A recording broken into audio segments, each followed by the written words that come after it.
Nous sommes le 10 février 2026 et nous allons tester les 3 fonctionnalités IA intégrées dans la version 11 d'Evernote. Pourquoi je précise la date sur cette vidéo? Parce que les fonctionnalités IA, elles ont tendance à beaucoup évoluer et assez rapidement. Et il est possible qu'au moment où vous visionnez cette vidéo, elles aient déjà fait des progrès, des choses que je vais montrer qui ne fonctionnent peut-être pas au niveau prévu, fonctionneront mieux quand vous allez le tester de votre côté. Donc voilà pour le préambule. Les 3 fonctionnalités IA, quelles sont-elles? On va faire dans l'ordre l'assistant IA qui va nous permettre d'interroger et de réécrire nos notes. On regardera ensuite la recherche sémantique et nous terminerons avec les notes de réunion. On commence tout de suite avec l'assistant IA. Il est intégré dans votre Evernote comme n'importe quelle fonctionnalité et c'est comme un ChatGPT, mais un ChatGPT contextuel ou contextualisé, ce qui le rend extrêmement intéressant parce que je peux directement discuter avec mes notes, modifier et le contexte Evernote là en direct. J'ai pris par exemple ces notes brutes que j'ai prises des différentes conférences auxquelles j'ai assisté au salon Tech Fest de Grenoble, c'était début février. Et typiquement, ces notes sont un petit peu brutes, si je voulais les partager, peut-être mettre un petit peu de phrases, un petit peu de paragraphes. Et la manière dont on va faire, on va aller demander directement à mon assistant IA qui est en bas à droite ici dans Evernote. On va cliquer sur ce bouton et on va aller demander directement à Evernote de réécrire la note. Et donc, j'ai mis un tout petit peu de texte, on pourrait faire un vrai prompt avec rôle, contexte, tâche, format, exemple, pour faire les choses proprement. Là, j'ai simplement dit réécris cette note et je mis quelques consignes de format. Réécris en alternant phrases courtes et longues, paragraphes et liste à puces, et sans inventer, en reformulant ce qui a déjà été écrit. Oui, je vous avoue, parce que j'ai testé une première fois, il avait tendance à rajouter un peu trop de texte. Donc on va partir du contenu qui est à gauche, qui est une note, on va lui demander de la réécrire avec un peu plus de texte. On est parti.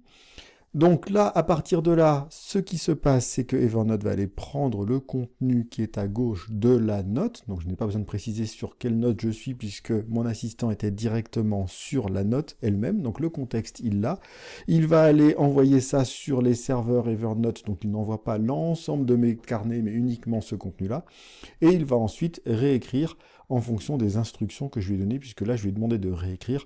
J'aurais pu lui demander de faire un résumé ou de le mettre en format post LinkedIn, par exemple, ou pour newsletter, en précisant ce que je voulais voir, et il l'aurait fait également. On va attendre un peu qu'il ait fini. Pendant ce temps, vous pouvez voir aussi, donc là, le format, on a bien nos deux onglets, enfin nos deux côtés, la note elle-même et l'IA. Vous voyez qu'on a un bouton ici à gauche pour ne montrer que l'IA, ce qui est intéressant aussi, puisque on se retrouve là dans un environnement type ChatGPT, finalement, où j'ai mon échange en direct. Donc voilà le résultat. Il m'a fait, comme je lui ai demandé, une alternance de paragraphes et de listes à puces, c'était pour varier un peu, et donc il m'a repris le salon, l'adoption de l'IA, on a la personnalisation de valeur, et il a bien pris les différents chapitres, les différents paragraphes que je lui ai demandé. Donc on retrouve tous les contenus. Si vous voulez comparer avec la note d'origine, on va la voir ici. Si je prends par exemple personnalisation, création data, qui était la deuxième conférence à laquelle j'ai assisté, donc on voit comment il a reformulé, ce sera évidemment à relire et vérifier que tout est bon, mais fondamentalement il a pris mon contenu de base et il a rajouté ici, il a refait dans l'ordre que je lui demandais. Une fois que j'ai ça, si on va tout en bas, on a deux options. J'ai l'option insérer en dessous ou insérer au curseur, donc qui va le mettre dans la note existante, qui ne va pas remplacer le contenu mais le modifier, ou je peux aussi créer une nouvelle note avec ce contenu-là. Donc ça, c'est un exemple de travail contextuel. Je suis dans ma note et je demande de retravailler la note. L'assistant IA ne sert pas qu'à ça. Et là, c'est là où l'interface peut éventuellement être un peu bizarre, mais je suis sur ma note, mais je peux également interroger sur n'importe quel contenu de mon carnet ou de l'ensemble de mon bloc-notes. Donc par exemple, j'ai pris pas mal de notes sur un site internet qui s'appelle Simple AI, qui est fait par Steve Cunningham. Et donc je peux aussi lui demander directement combien j'ai de notes Simple AI dans l'ensemble de mes carnets. On n'est pas très loin, on va le voir juste après, de la recherche sémantique. Il y a des choses qu'on peut faire aussi là-dedans. Mais là, c'est à l'intérieur de l'assistant. Je peux même dans ce cas-là me mettre vraiment en mode full type ChatGPT. J'ai mon assistant ici qui me dit, ben voilà toutes les notes que j'ai trouvées. Donc il m'a trouvé 3 pages écran et en bas, il m'a dit, tu as exactement 18 notes correspondant à Simple AI dans ton compte Evernote. Et ce qui est intéressant, ça c'est bien gentil, mais ça ne va pas me donner grand-chose. J'avais effectivement la liste des notes au-dessus, mais là où je peux préciser ma demande, c'est que je peux lui dire aussi, bah, liste-moi toutes les notes dans un tableau, avec un lien vers la note d'origine.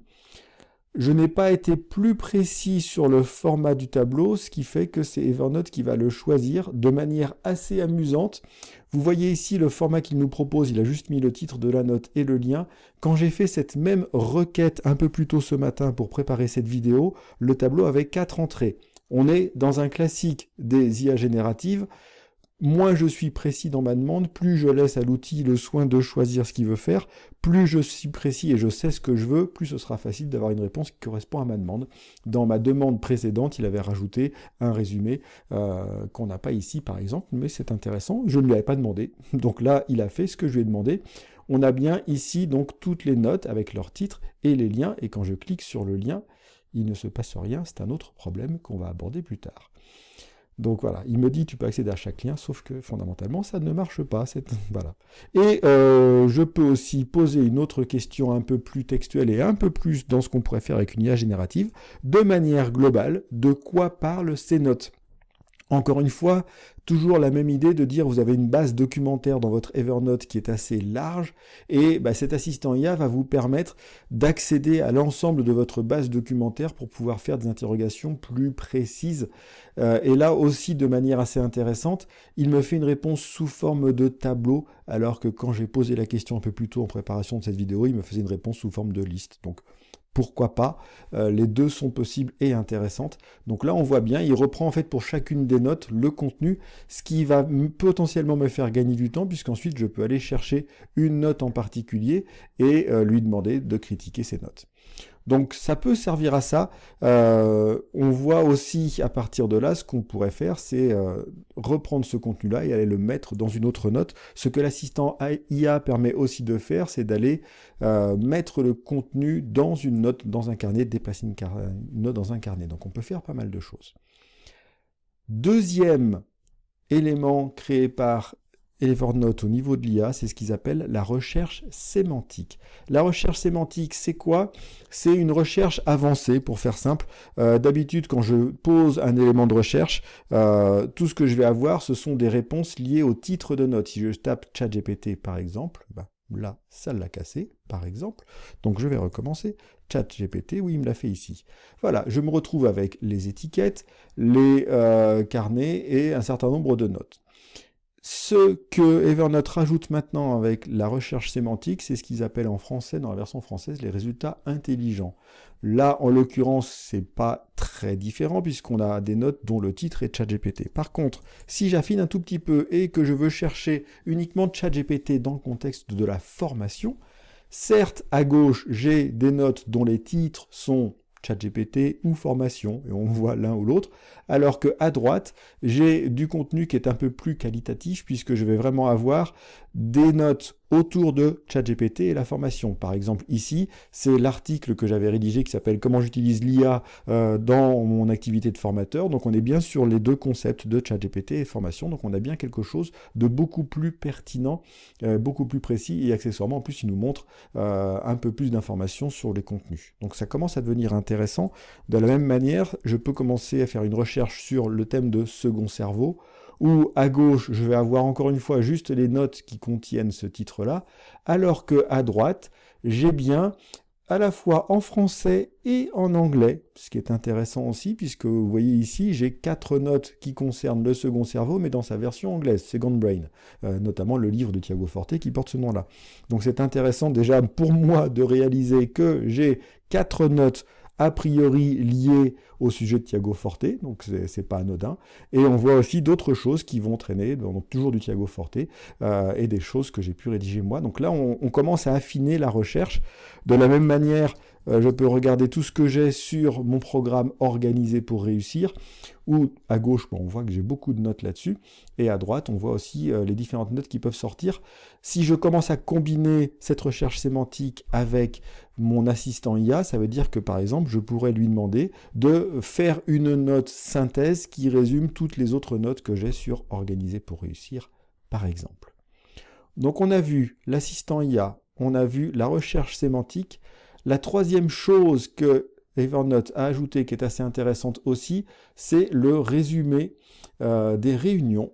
Donc simplement la capture audio, comme on peut le faire déjà avec énormément d'outils, que ce soit intégré dans votre Teams, avec Zoom, il le fait aussi, ou des outils externes, Nuta le français, Author AI, Firefly, il y en a plein, il y en a beaucoup, et on se demande même pourquoi ils sont allés là-dedans, et pourquoi pas. Parce qu'en l'occurrence, il va y avoir quelques intérêts de passer par Evernote pour le faire. Première chose, vous utilisez simplement la fonction de capture audio que vous avez intégrée dans Evernote, c'est pas plus compliqué que ça. Et ensuite, l'outil va faire trois choses, comme n'importe quel outil de transcription. Il va enregistrer la conversation, il va ensuite en faire une transcription pure, donc on a tout le texte qui est ici, et ensuite il va nous en faire un résumé, comme le font à peu près tous ces outils-là.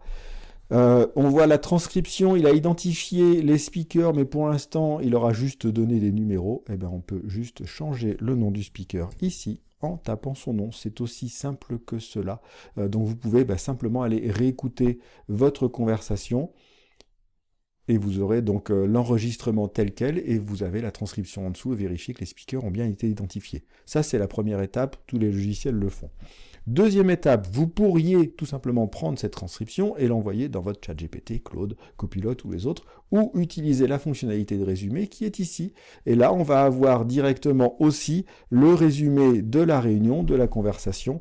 Il s'est juste trompé sur l'orthographe de mon nom de famille, mais sinon tout va bien, et il a identifié ce que l'on avait comme information.